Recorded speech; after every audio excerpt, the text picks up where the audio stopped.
are you, darling? It's gone. It comes and it goes. Oh, how annoying. Believe me, it's of no importance. And yet it makes you so nervous. I can only tell you what the doctor said, to forget it and not to worry. Well, I'd worry. Dr. Vengard. I repeat it. Dr. Vengard is the man for you. Don't let's go into that again. I will not be psychoanalyzed. Oh, now, Jill, that's a very middle-class attitude. I'm a perfectly normal woman. Well, that sounds awfully dull. My dear, you mustn't say that about yourself. Not even in fun. Seriously, Jill, go to Dr. Vengard. He certainly did wonders for Molly McLean. Do you know she was suffering so from claustrophobia she couldn't ride in an elevator? Can you imagine what that means to a woman living in a penthouse? And Dr. Vengard cured her? Well, he must have. I read the other day in Winchell's column she ran away with an elevator boy. Oh, Molly McLean? Oh, people.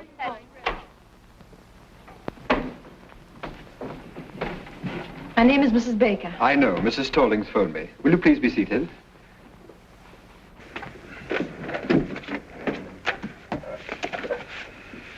Mrs. Baker. Your first name? Jill. Jill Baker. 685 Park Avenue. 685 Park Avenue. Your age, Mrs. Baker? 22. I'm your doctor, Mrs. Baker. 24. Thank you.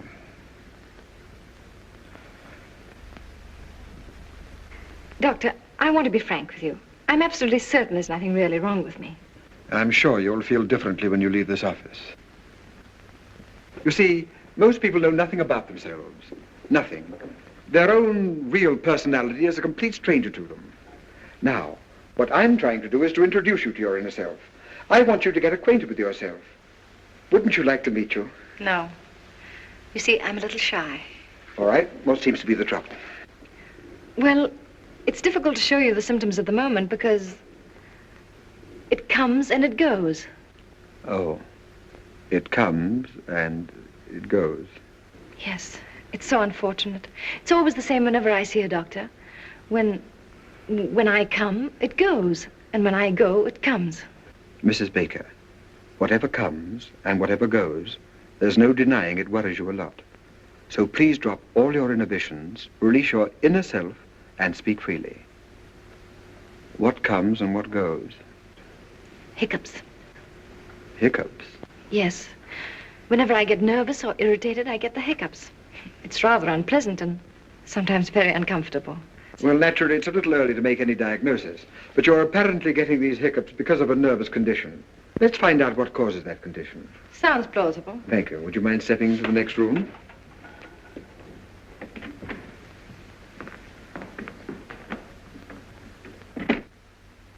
Uh-huh. Well, there's nothing unusual in your childhood. Let us examine your present life.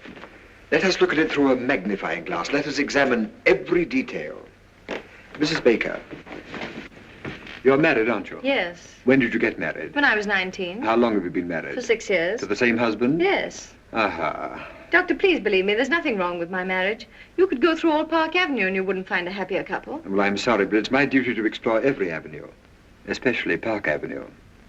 How old is your husband? 35. His business? He's vice president of an insurance company. But will you please leave my marriage alone? Well, very well. Just relax. We'll talk about something entirely different. Do you suffer from headaches? No. How is your appetite? Good. How do you sleep? Frankly, not so well. How does your husband sleep? Very well. Uh-huh. Now, during one of these sleepless nights, when you wriggle around restlessly, and you look to your right, what do you see? My dressing table. And when you look to your left, what do you see? My husband. Sleeping? Yes. Uh-huh. What are you trying to do? Break up my marriage? No. Just wake up your husband. Well, thank you. That'll be all for today. Doctor, my husband has nothing to do with my sleeplessness. It's just that I'm super sensitive to noises or to the slightest sound. Does your husband snore? No. But I must admit he breathes rather heavily. Oh, he does. I don't think there's anything I can do about it. After all, he has to breathe. I suppose so. Well, Mrs. Baker, I'm afraid your husband's ability to sleep is too big a challenge for you. It's rather like, well, have you ever been on a diet? Yes, a vegetable diet. Well, how would you feel if you had to struggle with a few raw carrots and have someone next to you eat a big juicy steak? With a large baked potato? Yes. My husband, 2 weeks ago. Well, didn't it make you nervous? No. But now that you mention it, now that I think of it, it is rather irritating. And not very considerate. No, it isn't. After all, husbands expect their wives to keep their figures, but on the other hand... I would call it a complete lack of cooperation. It is. Uh-huh.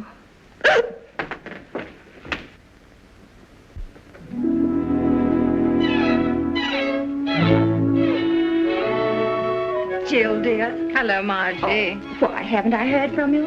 How are you, dear? All right. Anything wrong? Oh, Margie, you shouldn't have sent me to that Dr. Vanguard. Did you go back to him? No, and I won't. He's not going to break up my marriage. There's nothing wrong between Larry and me. That's what I say. Are people talking about us? They wouldn't dare in my presence. They know you and I are close friends, and I always defend you. I know, dear. Defend me against what? Well, now, after all, town and country called you the Happy Bakers. That's kind of sticking out your chin. Well, how many of our friends have stayed married for 6 years? Why shouldn't they call us the Happy Bakers? Well, why not? Your name is Baker, isn't it? Oh, Margie. I've been perfectly miserable for the last 2 weeks. I'm so marriage conscious. Whatever I look at, whatever I think of, I always find myself connecting it with my marriage. How I hate that Vanguard. Yet, if I'm honest, I must admit... What, dear? Well, if a wife looks at her husband through a magnifying glass, she's bound to see something. Yes, I should think so. Things I was never aware of before. Things I never noticed. For instance? Well, it's just an illustration, but like the other morning. You know how difficult it is for me to fall asleep. Well, finally, when I'm lucky enough to drop off, promptly at 8:15, what do I wake up to? A gargle. A gargle. Mm-hmm. That's the bugle call of marriage. Gargle is reveille, snore is taps. And what is there between? At 9 o'clock in the morning, he goes out of my life. Oh, my dear, isn't it the truth? Oh, I don't know what's the truth anymore. I'm completely confused. I'm so uncertain. I've always heard that the ideal marriage should be something of a mystery. That your husband should remain a kind of stranger to you. Someone whose acquaintance you'd like to renew every day. You know what I mean. Yes, dear. Don't say anything. Hello.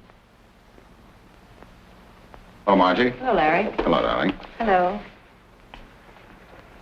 How are you? Fine, and you? Okay. Have a good day? Yes, and you? Good. Anything new? No? With you? Nothing. Good. I'll see you later.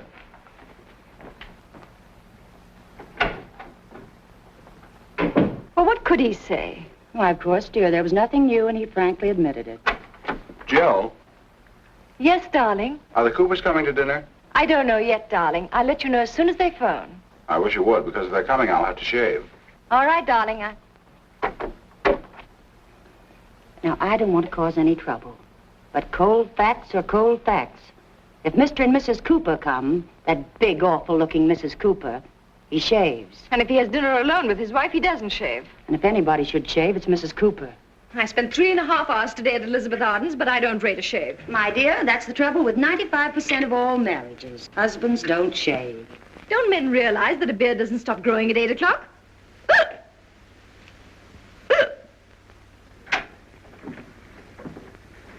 Hmm.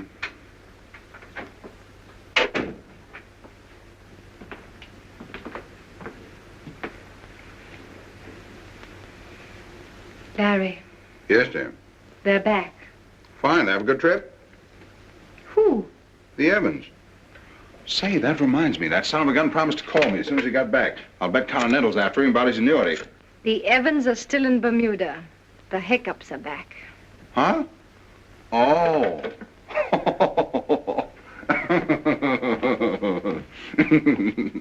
The joke's on me, huh? Yeah, that was very cute. Kicks.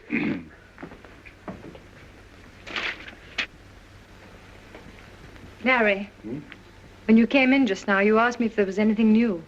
Oh, say, there is something new. And something very important, too. You know who's coming to dinner a week from Thursday?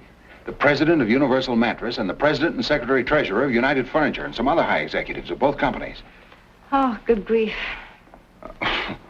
Oh, I know it's going to be one of those nights, but Universal Mattress and United Furniture have merged. They're reshuffling their entire insurance account. Now, the tough man to crack is Kafka of Universal Mattress. I've done a little detective work. He's a Hungarian. As a matter of fact, they're all Hungarian. So let's give the dinner a kind of Hungarian touch, huh? Now, look, Larry. Oh, now, listen, darling. I don't expect you to behave like a gypsy, but let's hire a Hungarian cook and make him a wonderful goulash. Kafka will love it. I'm going to get that insurance account if I have to stuff that Hungarian like one of his own mattresses. Oh, and to make him feel really at home, our foreign division manager tipped me off. Just before they start to eat, you say, Eggeschegera. Eggeschegera. It means to your health or something like that. Eggeschegera. Mm-hmm. Oh, it's just a little thing, but you know how it is. Success in business is 50% hard work and 50% the right cigar. Eggeschegera. That's great, darling. Swell. Only a little more cheerful. You know, Eggeschegera. Eggeschegera. Oh, you mean Eggeschegera. Eggeschegera. Yeah, that's it. That's it. That's great, darling. Thanks. Kicks?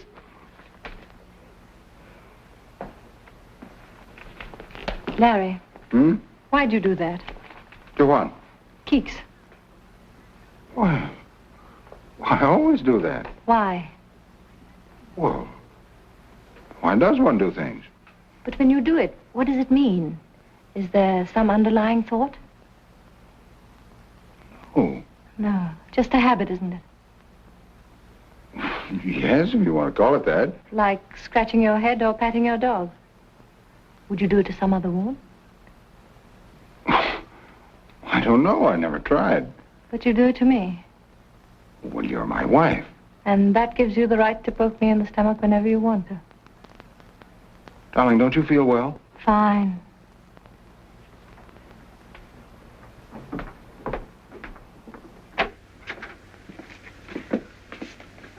Larry, please don't keeks me anymore.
That was not the dog, that was me.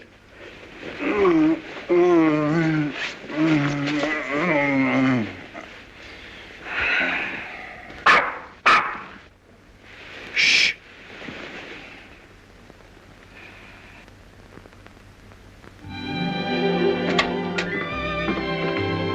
How'd you do? How do you do, Mrs. Baker? Dr. Vanguard will be a little delayed. I hope you don't mind.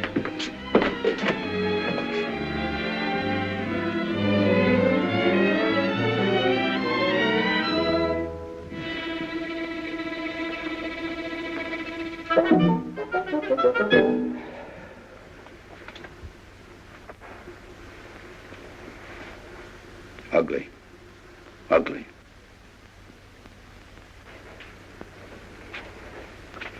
Aren't they ugly? Who? People. Is there anything uglier than the human face? Ah.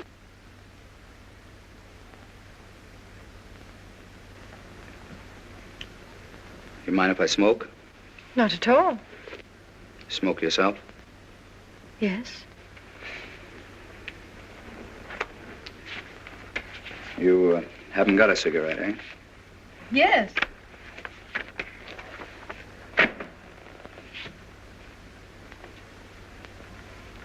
Haven't any without tips? Unfortunately not. Sorry.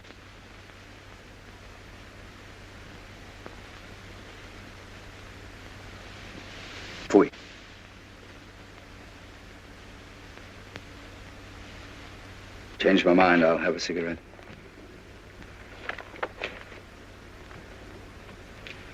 Yes, thank you. Have you seen this doctor before? Yes? How much do you charge? I really don't know. I haven't asked. Oh, you didn't have to. Dr. Vanguard just phoned. He'll be detained at least another half hour. Another half hour.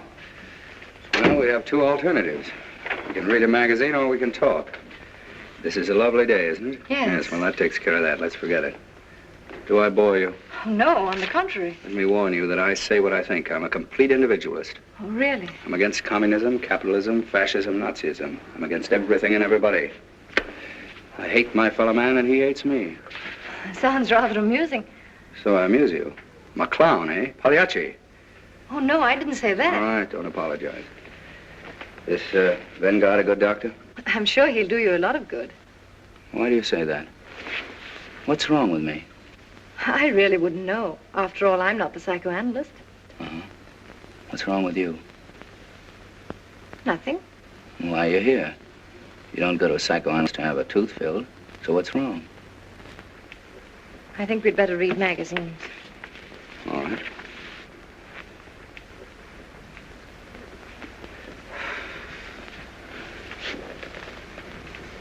Fui.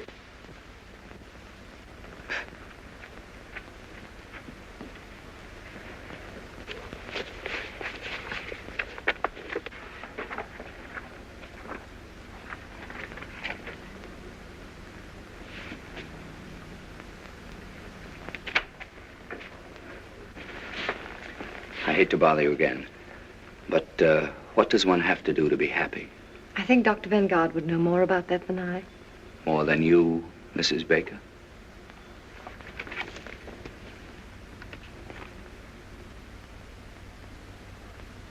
Oh, that article. You know, Mrs. Baker, this is the first time in my life I've ever met a really happy person. Seems to irritate you. No, it makes me curious. I've often wondered what it would be like to be happy 24 hours a day. Must be wonderful. One gets used to it. In the morning, you are awakened by the twitter of a little bird. Before breakfast, you and Mr. Baker dance a minuet. Then the happy breakfast starts. You are happy. Mr. Baker is happy. The eggs are happy. The hens who laid the eggs are happy. Now, look here.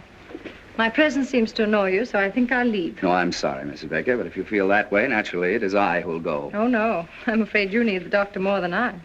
Are you sure, Mrs. Baker? You see, that's an interesting question. We're both here for the same reason, happiness. One has not enough, one has too much. Who needs the doctor more? Now, that's interesting, isn't it? Rather, but I don't like to discuss it. Yes, I understand, Miss Baker. Well, I'm very happy to have met you. I'm very sorry if I've offended you. Goodbye, Miss Baker. Goodbye. Fui. Oh, just a moment. Yes? May I ask you one question? Certainly. Yes? What's wrong with that picture? Are you really interested? Yes. Sit down. Now, this artist saw no more in that tree than the camera which photographed the happy Mrs. Baker. It's only the surface. Art goes much deeper. You see, if I were a painter and I were to paint you, I don't know what the picture would look like. It wouldn't look like that photograph. Do I make sense? Yes. Quite a bit of sense.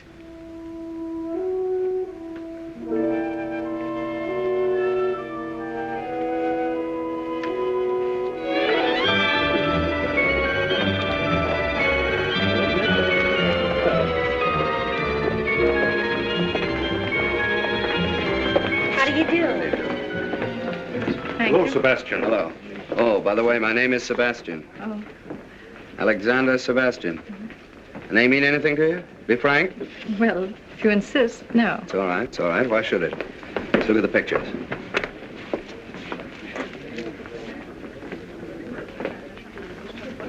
Number 15. Child with trumpet. No good. I was afraid it was.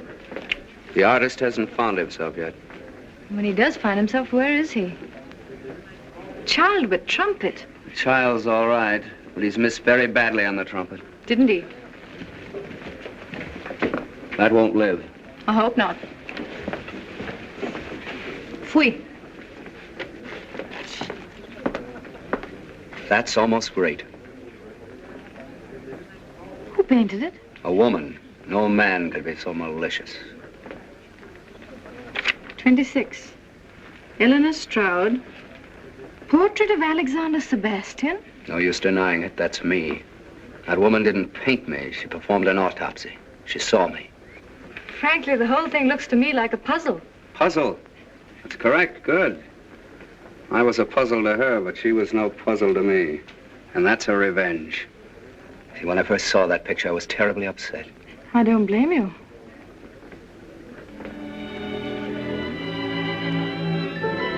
What do these notes mean? I'm a musician, a pianist. Oh, a pianist. Oh. And this pedestal here? Well, that indicates greatness. Tell me, why didn't you put your statue there? Is there any reason? There is. You see that little line? You mean this line? That's my whole trouble. Oh. That line sent me to Dr. Vengard. Well, you might as well know that I'm inhibited, artistically. Let's have a drink. Oh, just a moment, just a moment. What about this clock? A clock? Yes. Oh, that never should have been there. Why? Well, that's a personal matter. Are you sorry that you came here? Oh, no. No, on the contrary. It's all so fascinating. It's a new world. I can't quite grasp it. Whatever you want to know about me, just ask me. That clock shows 12:15. Is it 12:15 by accident, or does it mean something? It means something. Oh. Let's stop talking about myself. Let's talk about something else. When is your next concert? Yes, when? When I overcome it. Overcome what? That little line. Oh, you mean your inhibitions? Yes. You see, when I play... Tell me, this 12:15, is it noon? Midnight. Any particular midnight? Mm-hmm. Oh. Coming back to my inhibitions, when I play in a drawing room... Pardon me, was it Eastern Standard Time? Daylight saving. Summer? Yes. Well, when I play in a drawing room for just one person, the right person, I'll be perfectly frank with you, I don't think there's a greater pianist in the world.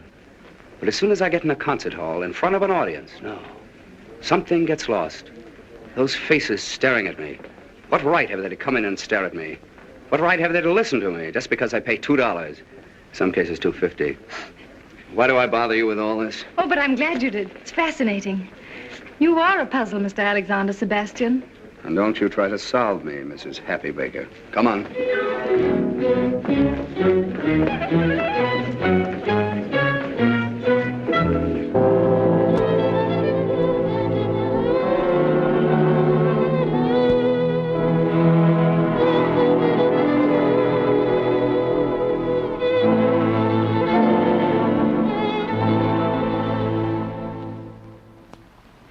Mrs. Kopka, Mr. Januszek,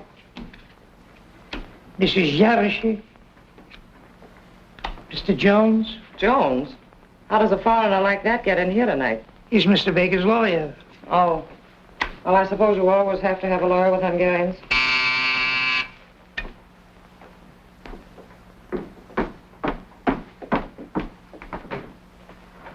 Good evening, sir. Good evening. How's the goulash coming? Fine, Mr. Baker. Did a package arrive for me? Not yet, sir.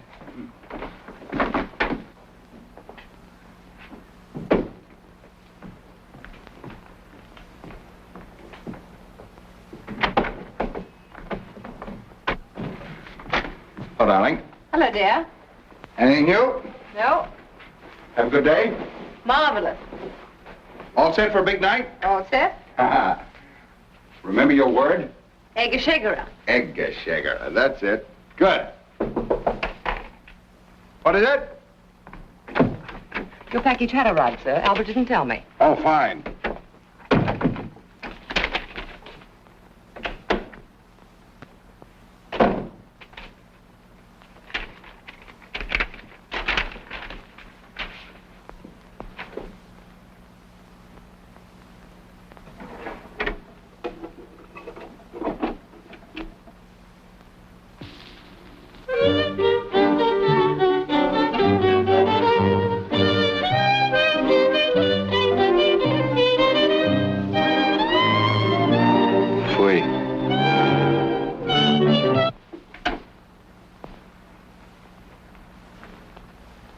ask what you're doing here?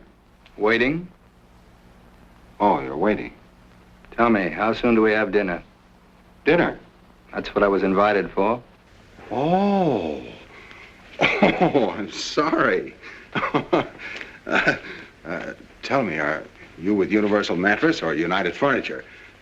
I'm not with anything. Oh, playing both sides, huh? Well, it's not such a bad idea. Say, tell me, how do you feel about Mr. Kafka? Indifferent. Well, I can tell you, nobody's going to put anything over on him. He's pretty smart. I think it's very clever that they've merged. Merger will out, won't it?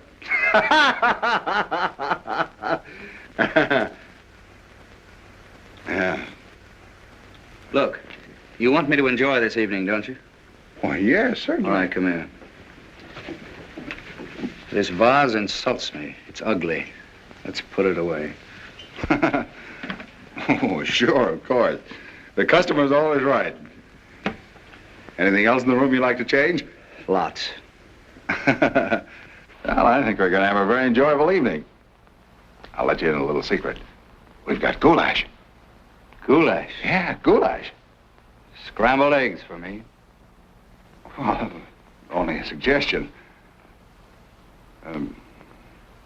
Will you forgive me? I must dress. Just continue to make yourself at home.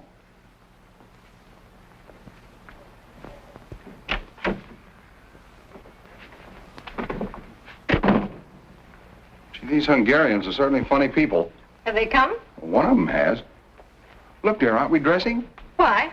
Well, he isn't. Oh, that's Mr. Sebastian. Sebastian. Who's he with? With. He's against everything.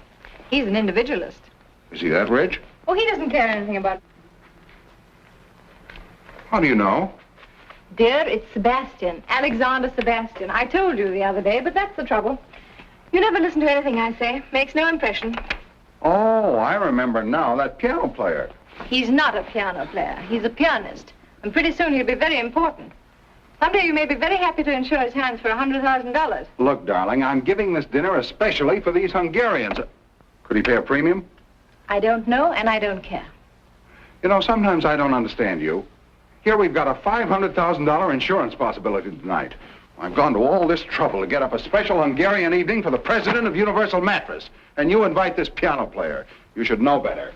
Musicians and mattresses don't mix. Look, Larry, for 6 years I've been living insurance, and I'm tired of being an annuity. Can't I just myself spend one evening with Rimsky-Korsakov and Stravinsky? Rimsky-Korsakov? Stravinsky? Who else is coming? Why didn't you invite the whole Philharmonic and have them bring Deems Taylor along as commentator? Oh, all right, all right. Let's drop the whole thing. If you don't want him to play, he won't play. Play? Say, that's not a bad idea. Maybe he could liven up the party, huh? If Mr. Sebastian consents to play, which I doubt, but if he does consent, it won't be Hungarian swing. Well, what will it be? Something you'd have to pay $2.50 to hear. You mean like Carnegie Hall? Exactly. Not in my house, not tonight.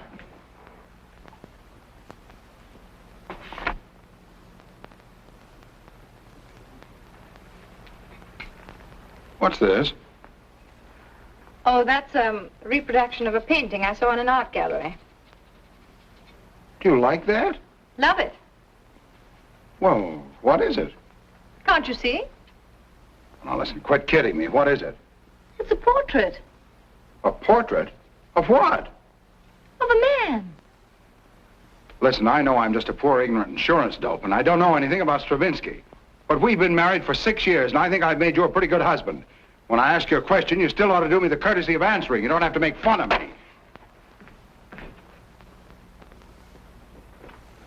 You know what this is? The Grand Canyon.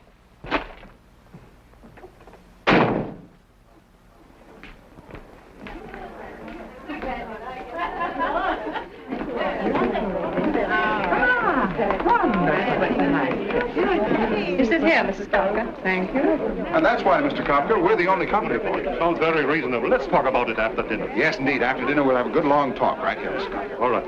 Mrs. Baker? Thank you, Mrs. Kafka.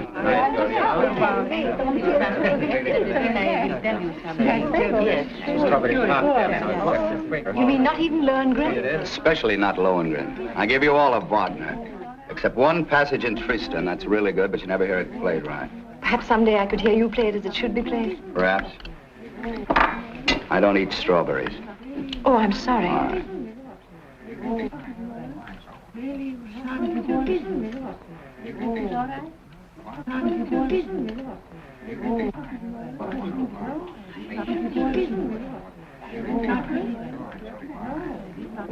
Everything all right, Mr. Kafka? Mm-hmm, fine.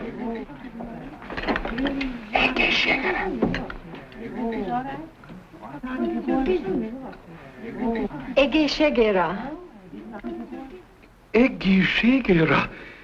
Egészségére?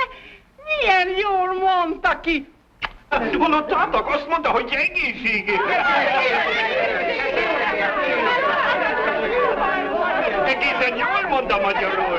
I thank you so much, Mrs. Baker. You make one feel at home. That's what I call hospitality, Mr. Baker. I didn't know she knew it. I wonder where she picked that up. What does it mean? To your health. Oh, isn't that nice? And she pronounced it so well. Ignát! Igen, szívem. Ugye milyen jól mondta ki magyarul? Igen, nagyon jól. Nagyon jó. Egészségére! Én már régen nem beszéltem magyarul. How comes you speak Hungarian? Were you born in Hungary? No, I studied music in Budapest. Budapest! Jaj, Budapest! I lived at, what's the name of the street? Andalusia. Andrássy úr! Andrássy! Hát én ott laktam az Andrássy-út 54 számmal. 54? Én ismerem őket! Ott volt a kávéház. Andrássy kávéház. Minden délután ott volt az Andrássy. Annál szebb utca nincs is a világon. Minden nap ott sétáltunk.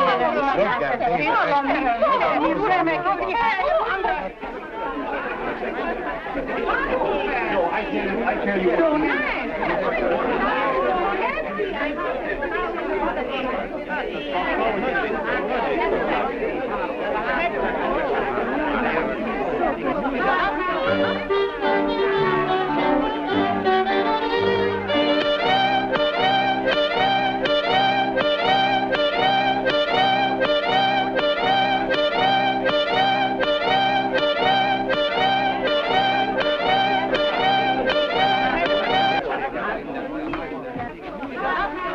I just got a call.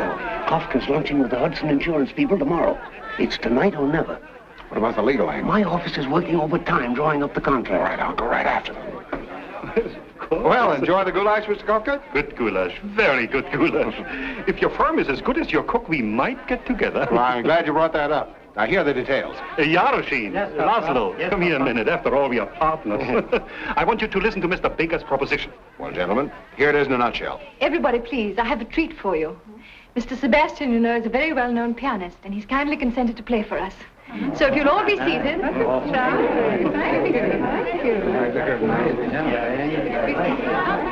Does he have to play? Don't worry.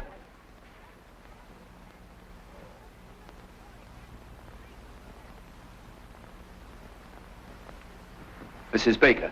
Yes, Mr. Sebastian. Would you mind moving from here, please? Yes. Go on, show your message.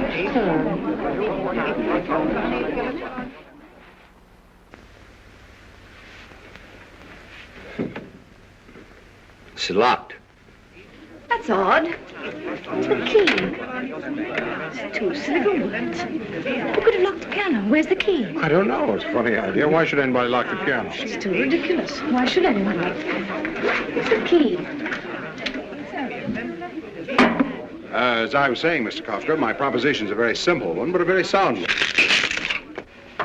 I broke it. Don't you worry. I won't. Now, Mr. Sebastian, please tell us. What are you going to play? Well, first I'm going to play... Mrs. Baker. Yes, Mr. Sebastian. All right.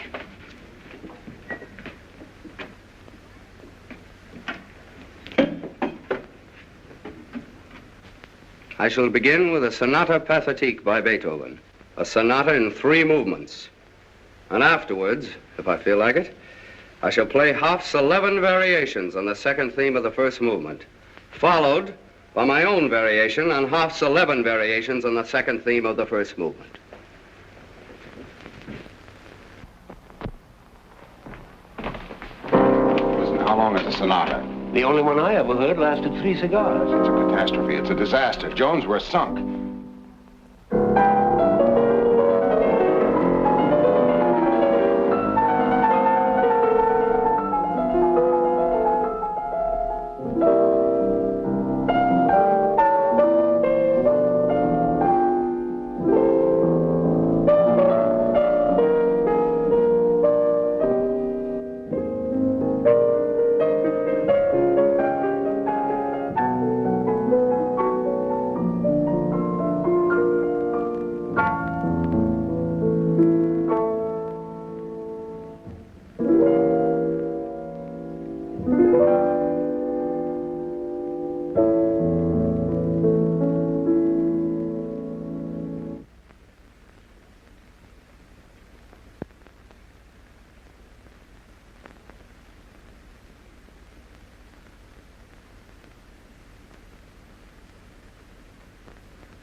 Stop it.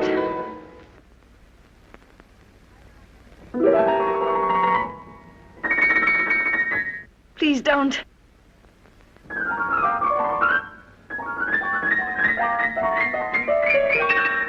No. No.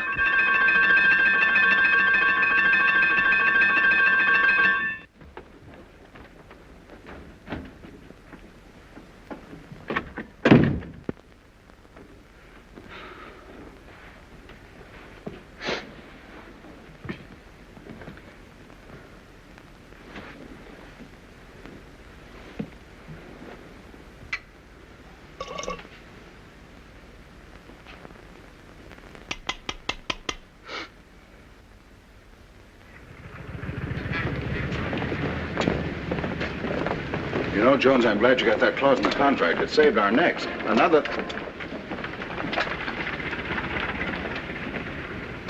Wait a minute, I'm gonna have some fun. Well, how do you do? How do you do, sir? About that picture in the window. It's very good, don't you think? No fooling. What is it? It's a portrait of a man. Oh. Well, certainly. What else could it be? Excuse me, sir, not everybody understands modern art. Well, thanks. If you're interested, it's only $500. $500? Must be quite a man. Well, it's not the man. He happens to be rather an obscure musician. Musician? What kind of a musician? A pianist, I think. Is it by any chance Alexander Sebastian? Well, that's who it is. You recognized him. He seems to be a friend of yours. Wouldn't it be amusing to have him in your home permanently? Not very amusing.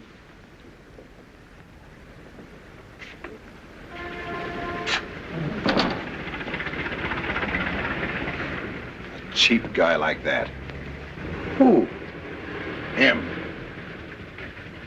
Goodbye, Jones.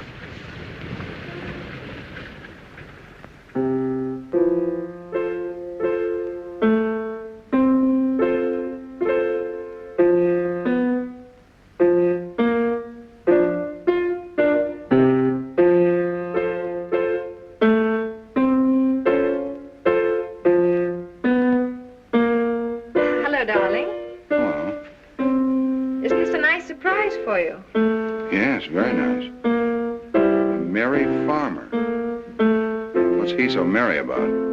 Oh, darling, you don't begrudge me a little music, do you? Oh, no. Anything new? Well, this, isn't it enough? Yeah, plenty. Have a good day? Fine. You seem to be feeling better these days. Oh, yes. I slept 10 hours last night. And, Larry, the hiccups have completely disappeared. Isn't that good news? Yeah, very good news. Are you still going to Dr. Vanguard? Oh, no. I don't need Dr. Vanguard anymore. I'm so busy with my music and visiting art galleries that I haven't even time to think of any doctor. Oh. Isn't that wonderful? You know, I'm beginning to see something in this. Yeah, it starts to look like a man. Huh? Why did you say that? Well, the other night. Oh, you took that seriously. I was only kidding. How could that be a man? I was nervous about the dinner party, and I said whatever came into my mind. I'm sorry, darling. No, dear, no, I don't agree with you. It does look like a man. Now, don't be stubborn. Can't you take a joke? Well, then, what is it? It's a meadow. It's called Meadow in Spring. Oh, in spring. Huh? Yeah. And those little notes of music, what do they mean? Oh, that's the shepherd playing his pipe. Shepherds play pipes, don't they? Oh, sure, yeah. Mm-hmm. And the clock at 12:15? Oh, I don't know exactly what that means, but I guess it's probably lunch. The shepherd eats and then he plays his pipe. Really, darling, you talk as though you've never been in a meadow. You see, in modern art, they're trying to break down the conventional forms. They're trying to get away from what you expect. It's all done by indication. What are you doing? Oh, just putting a mustache on the shepherd.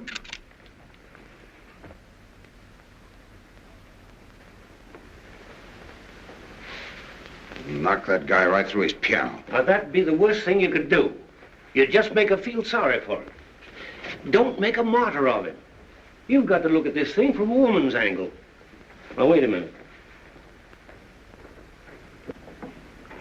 Miss Aiken, will you come in, please?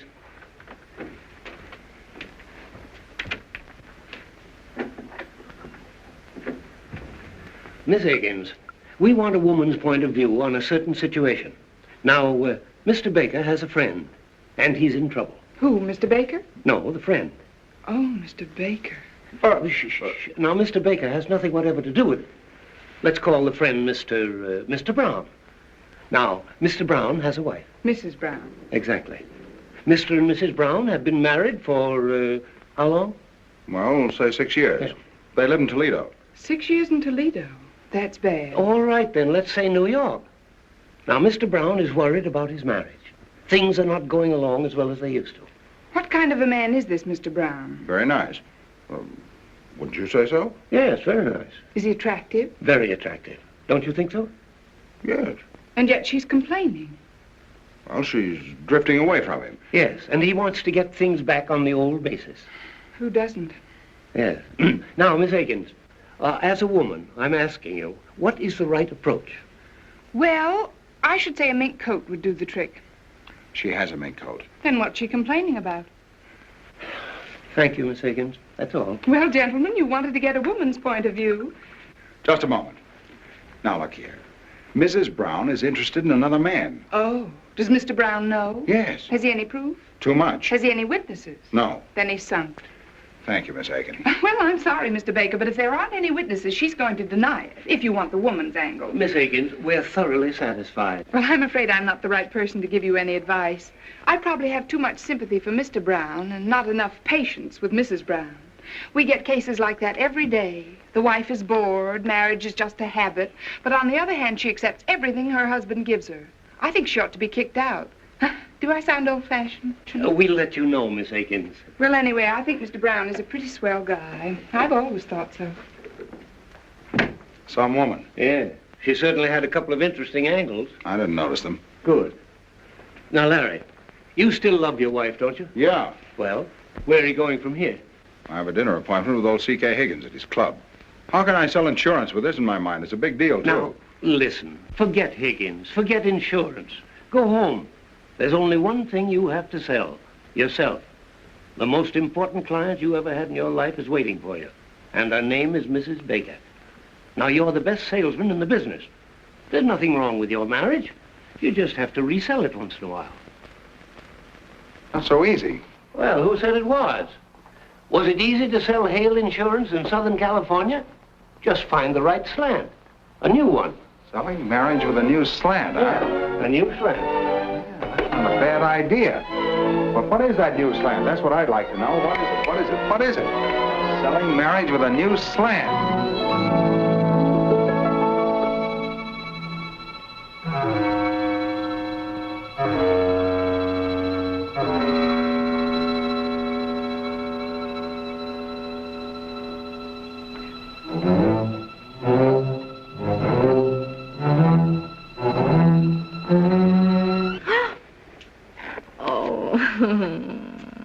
nice surprise, eh? Hello, my genius. Who are you going to be this evening? Come, tell your little cadenza. Are you Mozart, playful, tender?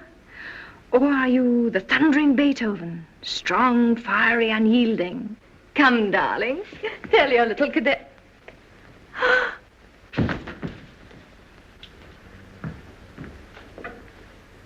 Da, guess who is here? Guess who is here? Guess who is here? It is Wotan, the god of gods, coming down to her. Anything serious? No, she just fainted. Oh, well, women are always fainting. Any particular reason? No. She just thought I was a genius. Then she found out I wasn't, and it was too much for her. Please make yourself at home. I'll be right back. I want to get some smelling salts.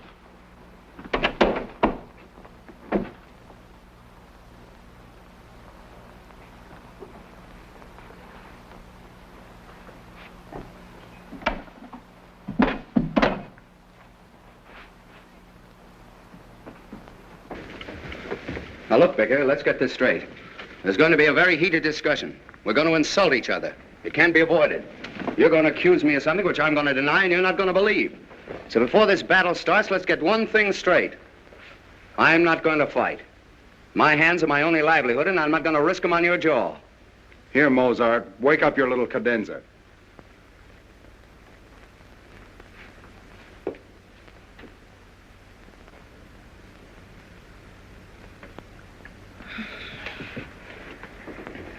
What's happened? Well, I...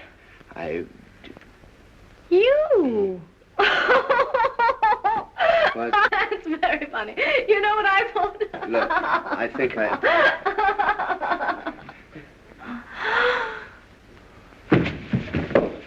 What?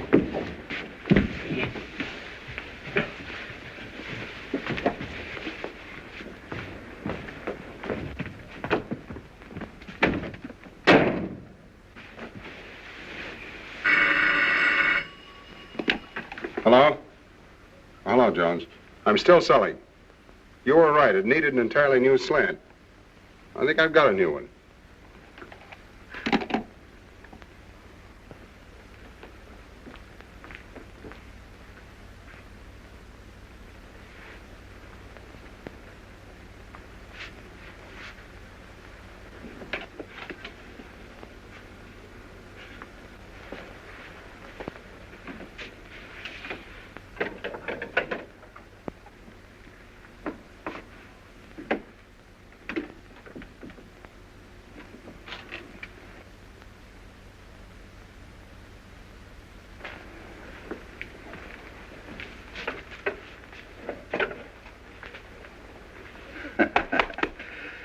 Baker, I don't trust you. Oh, come on. Have a cigar. Either you have something in the back of your mind or that cigar stinks. No. That's the same cigar I give my customers. How old are you, Sebastian? Not as old as you? Right in the prime of life, huh? You in good health? Good enough. Even better after I've had dinner.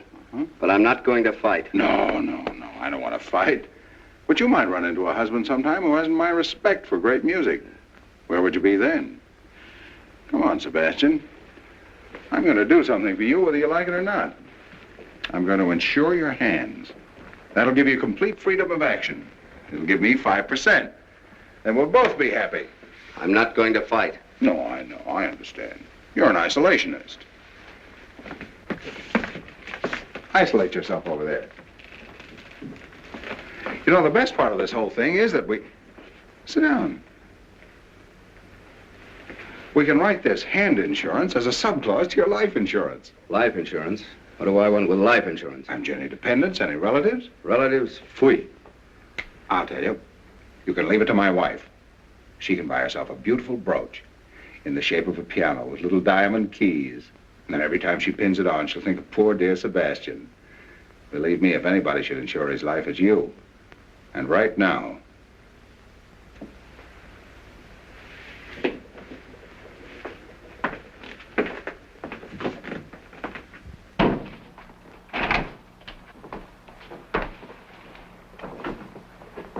Now then, where were you born? I'm not going to fight. So you love my wife, don't you? Love your wife, Baker? Oh, so that's what you've been driving at. Oh, now I understand the whole thing. Oh, really, Baker, you should be a little ashamed of yourself. Great big insurance man like you deals so successfully with human nature. You should know better than that. Naturally, I think he was very attractive and very charming. She likes music. What's that thing loaded? Yeah. Oh, now, look, Baker, get it out of your mind. I don't love your wife. Well, it's going to be a great day in the musical heaven. I can just see Beethoven calling over to Mozart. Hey, Mozart, dust off the piano. Look who's coming, the little genius. That's not funny. Now, this isn't funny either.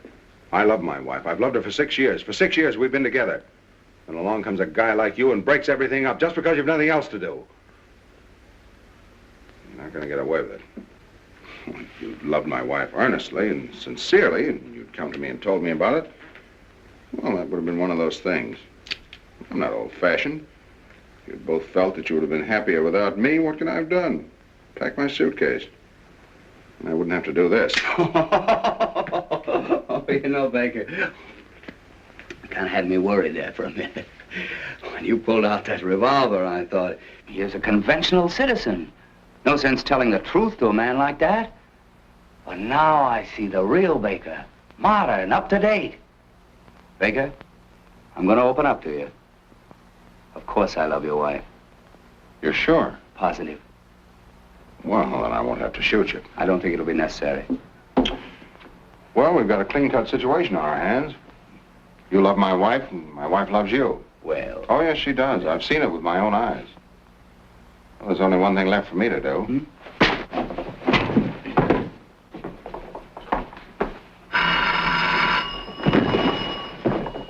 Hello? Oh, hello, Jonesy. I'm still selling.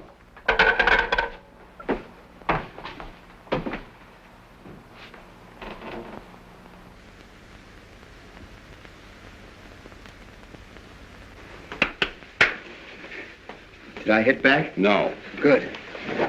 Shouldn't have done that, Baker. I know, and I'm sorry. Shouldn't have done it. I slipped back into the old-fashioned Baker. I probably won't do it again. I'm not going to fight. Hello. This is Lawrence Baker. I want to reserve a room for tonight. I'll be right over. Thanks. Baker. Are you really moving out? Well, yes, certainly. I think I should leave the apartment to her. You do? Well, yes, it's only fair, don't you think so? Yes, I think that seems to be the best approach. Well, I'm glad you think so. No, I don't want there to be any bitterness. No, fortunately, I'm in a position to give her security, to take care of her future. And why not? She deserves it, don't you think so? Yes, I do. After all, she's given me the best years of her life. Yes, I'll take some wonderful memories with me. She's a nice girl, isn't she? Yes, very nice. Of course, she has her faults. Well, who hasn't? That's true. Sebastian, if you should ever run into one of her bad moods, all you have to do is... Oh, no, perhaps I better not tell you. Come on now, don't act like a little boy. What is it? Oh, well, it's kind of personal. Why? Come on, what is it?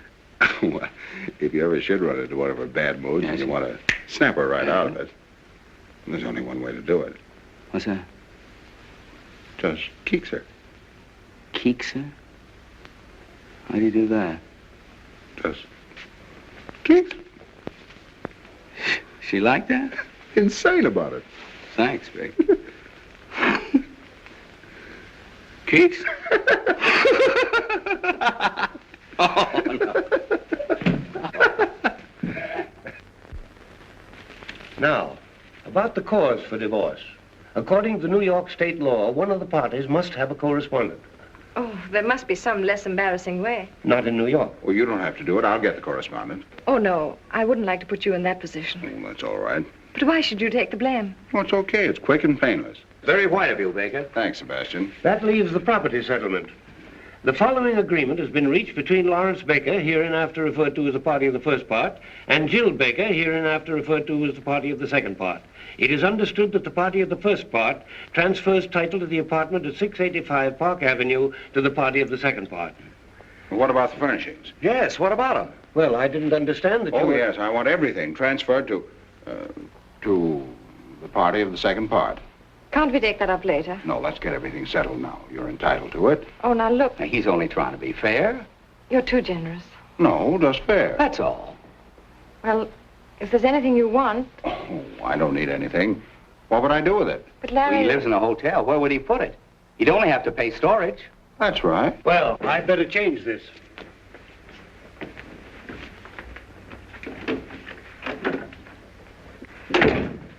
What's his name? Jones. I don't trust him.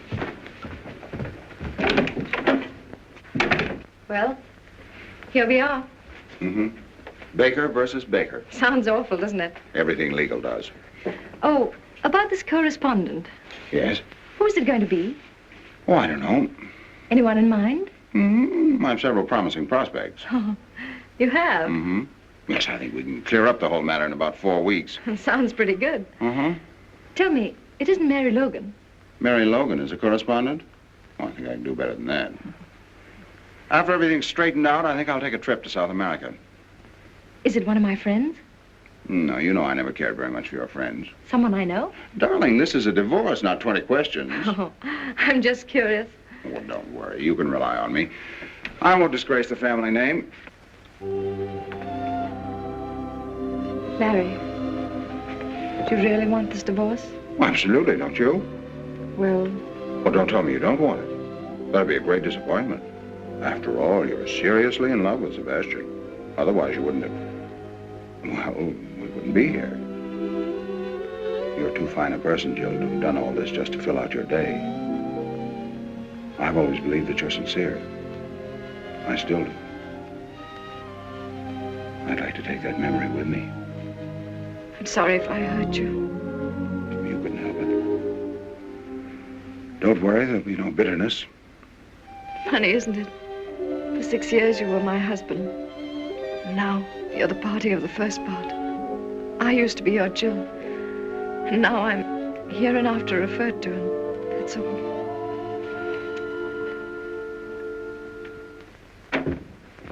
Well, everything's taken care of. What's the matter? What'd you do? Nothing, just went over some of the details. I don't trust you, Baker. Darling, there's nothing to worry about. It's a very clean-cut agreement. Alexander, please, I'm so nervous. Can't you understand? Of course, we all have our little moods. Keith!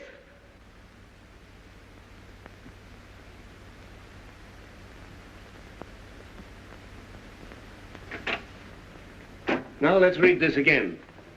The following agreement has Is been reached... unnecessary, unless we can agree on the correspondent. Well, it's none of your business. Darling, it isn't. Keep quiet. It is my business. You're not going to make me the laughingstock of the whole town with some girl. A girl I don't even know. Oh, no, you're not going to have that triumph, Mr. Baker. Goodbye.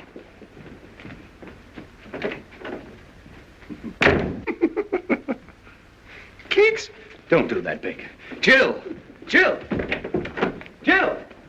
And that, my dear Mr. Jones, is what is known as protecting your original investment. Let's get a drink.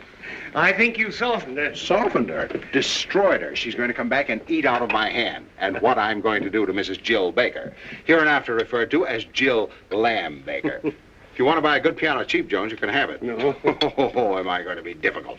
I'm going to be the mad dog of 685 Park Avenue. Heil Baker.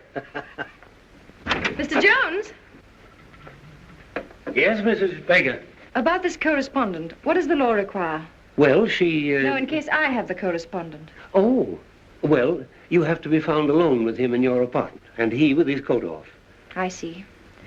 Alexander, Yes, darling. are you willing to take your coat off for me? Anything you say, darling. Oh, no. No, no. Oh, yes, You mean you really want to do that? I do. You want to compromise me with that guy? Ah, you seem to forget, Baker, that she's in love with that guy. Keats! You brute! Alexander! Alexander! Alexander! Snoogey! Snoogey? Calling that Snoogey? Come on, darling. There you are. You'll be all right. Sit down here. For 6 years, I've been married to a brute and I didn't know it. A divorce, yes, that's the only solution. All right. Why don't you go to Reno? Yes, Reno. I don't want to go west. Oh, darling, how are you? Unshaken. Would you establish residence in Pennsylvania? Pennsylvania? It's around Philadelphia, isn't it? In the neighborhood, yes. Well, that's not bad. They've got a good orchestra. It'd be easy to communicate with New York. Very well. Shall we say Pennsylvania? All right, Pennsylvania, China, anywhere. Only let's get it over with. Okay, let's look up Pennsylvania.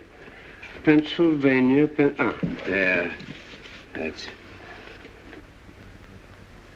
Snoogy. You're going to get your divorce if it's the last thing I do. Section 10. Innocent spouse may get divorced provided the other spouse shall have, by cruel and barbarous treatment, rendered life intolerable and burdensome to said innocent spouse. Sounds promising. Shouldn't be difficult for you to be barbarous. No, my innocent spouse. What do I have to do? Well, let's call in a witness. Let's say my secretary. And first, you two start a quarrel. With pleasure. And then I'd say maybe you slap her face. Slap her face? Oh, no. So, you can hit a man, but you don't dare strike a woman. You coward, you. All right, I'll do it. Very well. Now, let's rehearse the whole thing. Now, here's the plan. Miss Higgins, will you come in, please? Right away, Mr. Jones. Now, remember, I start to dictate a letter. As soon as I snap my fingers, you start the argument. And when you say, You cheap second-rate insurance peddler. when I hit you. Now, Baker, don't let us down. Miss Higgins! Miss Higgins! Coming, Mr. Jones. Sit down, please. Take this. To Walter K. Dovenmule, Capital City Bank and Trust Company, Columbus, Ohio. My dear Mr. Dovenmule, now let me see. So you won't tell me? I wasn't there. My mother saw you. Your mother gives me a pain in the neck. How dare you say that about my beloved mother? Your beloved mother. Pooh! So you won't tell me, huh? I wasn't there. But my mother saw you. Your mother gives me a pain in the neck. How dare you say that about my beloved mother? Your beloved mother. Pooh! Who are you to poo my mother? Your mother. Do you know what your mother reminds me of? Hey, stop! Just a minute. Miss Higgins, I didn't tell you to leave. Yes, for heaven's sakes, Miss Higgins. Sit down. Now read that back to me. Mr. Walter K. Dovenmule, Capital City Bank and Trust Company, Columbus, Ohio. My dear Mr. Dovenmule. So you don't like my mother? No, I don't like your whole family. Oh, you don't? No, I don't like your father. I don't like your brother. And you know what your mother reminds me of? What? Of you. That'll give you a rough idea of what I think of your mother. You cheap second-rate insurance peddler. You cheap second-rate insurance peddler.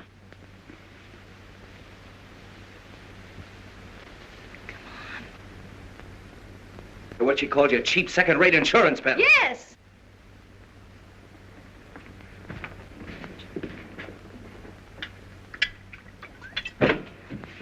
Now, look, man, our whole happiness is at stake. One good sock. Here, have another cognac. Now, give it everything. Read it back to me. Walter K. Dovenmule, Capital City Bank and Trust Company, Columbus, Ohio. My dear Mr. Dovenmule. Yeah, my dear Mr. Yeah. Everything I said about your mother still goes. And double. Oh, it does? Yes, it does. Well, I still say you're a cheap second-rate insurance peddler. Oh, so I'm a cheap second-rate insurance peddler, am I? Yes, you are. Say it again. You cheap second-rate insurance peddler.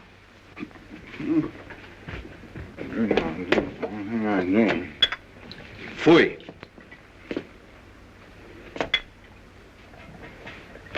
Come on, Baker, pull yourself together. You can do it. Swell guy like you. Read it back to me. Walter K. Dovenmule, Capital City Bank and Trust Company, Columbus, Ohio. My dear Mr. Dovenmule.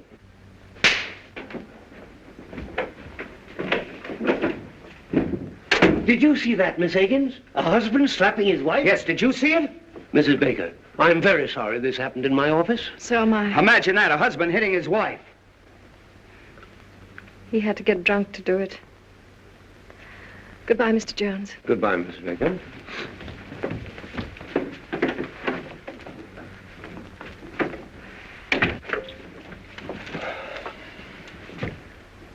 What about Walter K. Dovenmule? Tell him I'm out.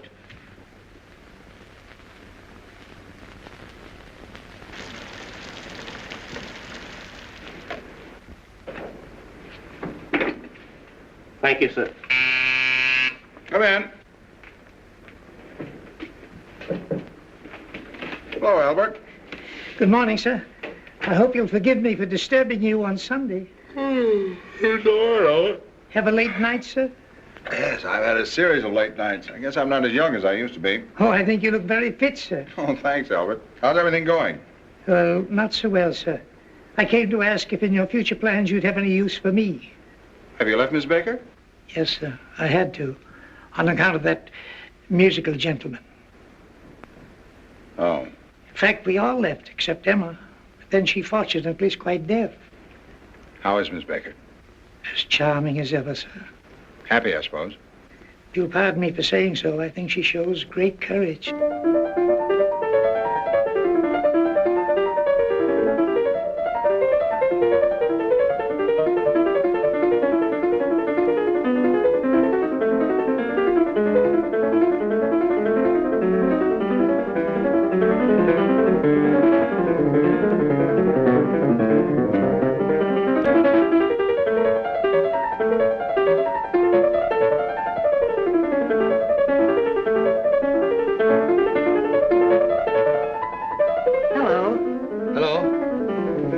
Mrs. Baker.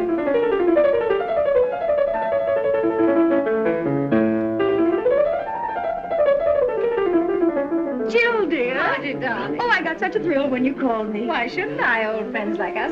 Sit down, Margie. How are you, Jill? Oh, I'm fine. I hear you're going to Philadelphia. Oh, did you meet Alexander? Yes, but I didn't want to bother him. He's practicing for his new concert. I understand. Does it disturb you? No. I love music. Yes, I'm going to Philadelphia. And you're happy? Oh, yes, very. Of course, I'm still a little bewildered. It's all so new. I guess it's all very exciting. Oh, yes, very exciting. Being transferred from the business world into the world of art. Nothing but Bach and Tchaikovsky. That's Bach he's practicing. Oh, yes. You sure it doesn't disturb you? Oh, no. I love it. You don't have to be ashamed. Not everybody likes Bach, so if you want him to stop... My dear, I wouldn't think of it. The whole thing sounds so very romantic. Yes, very romantic. Oh, by the way, have you seen Larry? Yes, I saw him last night at the Monte Carlo. Larry at the Monte Carlo? Yes. Imagine. Just a moment.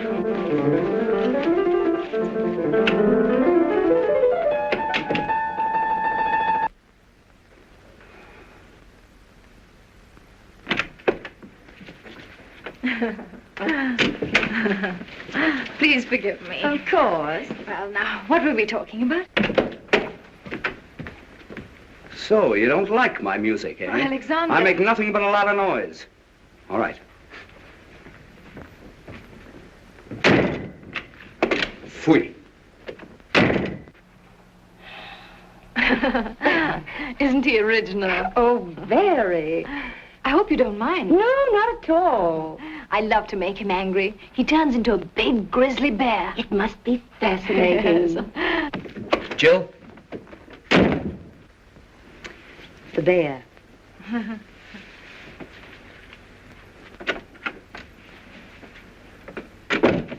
What is it? Jill, there'll be no more music here today. Oh, no? No, and don't coax me. And don't shush me. As a matter of fact, there'll be no more Sebastian here today. At least not for lunch. And dinner is very uncertain. Well, if that's the way you feel about it. It is. Jill, I can be very impossible. Goodbye.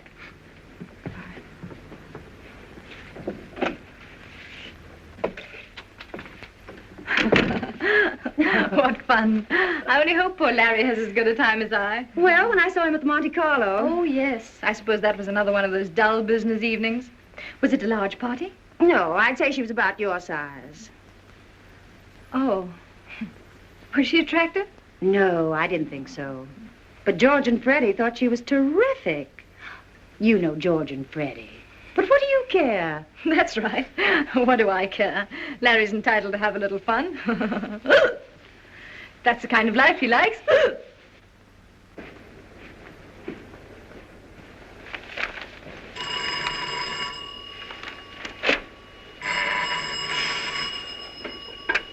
Hello? Hello, Sally, darling. I feel pretty good considering. What about you? Mm-hmm. That's right. Huh? Well, no, I'm sure you took it with you when we left for the Monte Carlo. Wait a minute.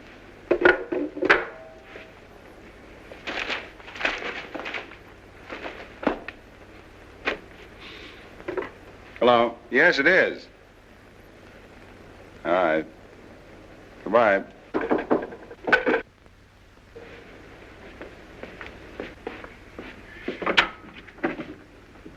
Hello. Hello. Are you going to throw me out? Jill, you shouldn't have come up here. It's rather embarrassing. Well, I was just passing by. But after all, if Sebastian finds out... Oh, don't worry about that. But I do. A girl engaged to be married, coming to a bachelor's apartment, and unannounced. Just a moment.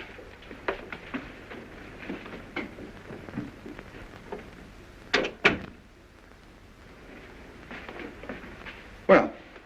I seem to be intruding. Look, Jill, what do you want to see me about? Someone here? What do you want, Jill? Well, I was driving by and... Oh, right on the 31st floor?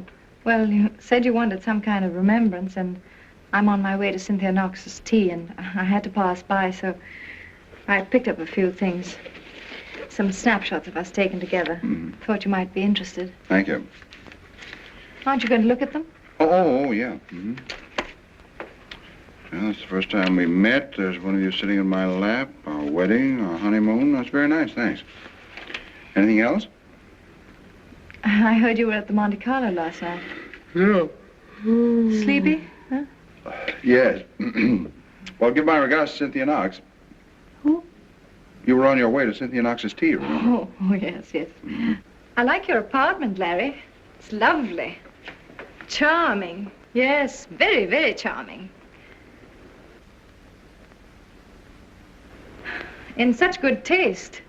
Pretty. So cozy. Lovely curtains. And such a beautiful view. Yes, such a beautiful view. I'm sorry. That was rather foolish. Please forgive me. Oh, Larry, I did make quite a mess of things. Oh, everything turns out for the best. You can't mean that, Larry. I can and I do. Larry, please don't make me go to Philadelphia. Please don't. Oh, Madam has changed her mind. She gets a little tired of marriage and she walks out just like that. What does she care if she makes a fool of her husband or how much she hurts him? Then she gets a little tired of piano music and she comes back and says, oh, it was just a little whim of mine, so please trot back to the old homestead. You break up a whole life and then think you can put it back together again in one afternoon. Oh, no, it's not that easy. I didn't expect it to be easy. To tell you what I think of you would take more than just one afternoon. How about dinner? Dinner? Couldn't we just have dinner together tonight? I'm sorry, I'm engaged for dinner. Oh, that girl. Yes, that girl. I don't like your tone. I'm sorry. First you try to mess up my life, now you want to spoil that girl's Sunday. Sally doesn't get every day off, you know. Sally works hard. Oh, she does. Now, what's wrong with that? Nothing. She doesn't have everything dumped in her lap like you. She hasn't time to go to crazy art galleries, play around with second-rate musicians, or go to psychoanalysts. She hasn't a husband to pay for her complexes. Sally's a mighty fine girl, much finer than your Mr. Sebastian. She doesn't wear your shirts either. Did he take? Oh, skip it. Here, you promise to love, honor, and obey. And here, that's the first time we met. That's an awful picture of me. But you were a fine girl. I didn't bore you with my insurance then. You listened to everything. You wanted to know everything about me and my work. You wanted to help. Oh, Larry. And here. I remember everything you said to me. I'd love to say it again, Larry, if you'd only give me the chance. Just to forget it again. No, Larry, never again. I swear. There's no use pretending. I'm defeated.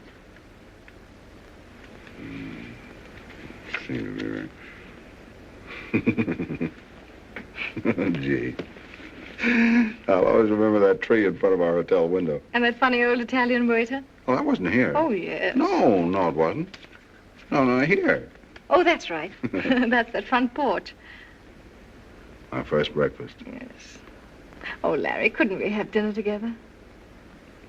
Not tonight. Why not? Sally, Let me talk to her. Oh, no. Woman to woman, she'll understand. No, no. Please, Larry. Well, you don't deserve it, but I'll see what I can do. Thank you, darling. You stay right here.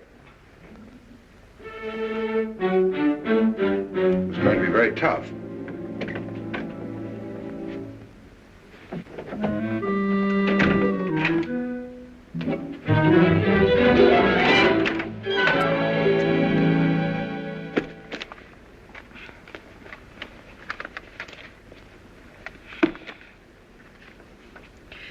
Sally Akins.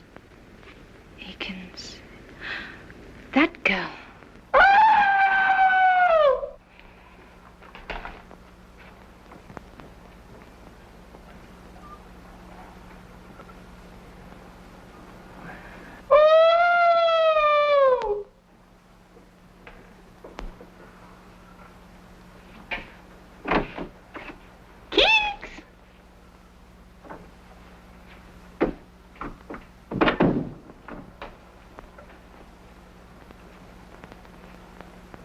How'd you do, Miss Akins?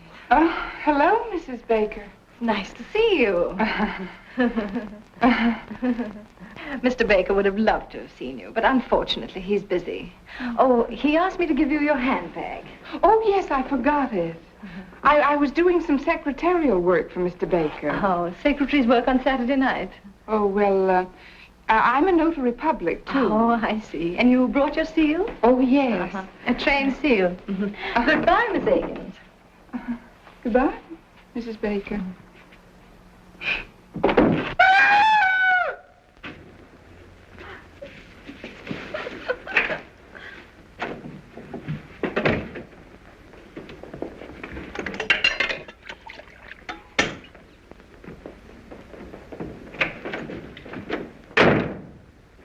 Sweet. Sweet.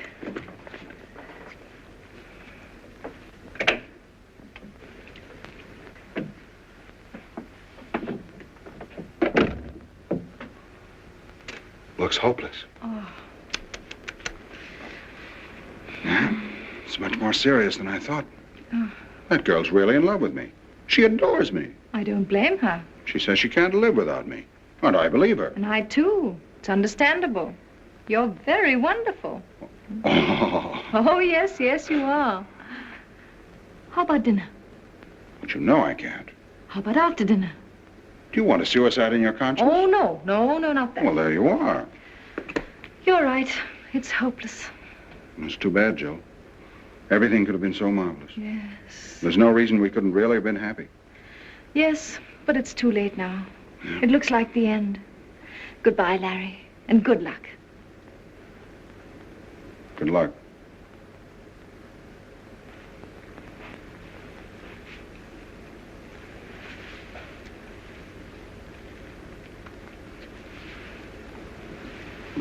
I'll talk to her again.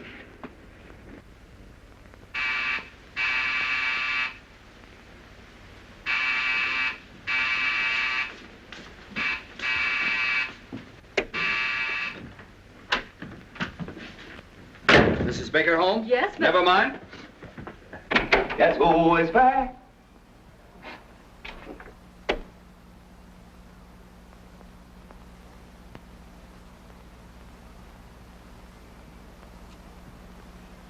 It's Bolton, the god of gods, coming back to Earth.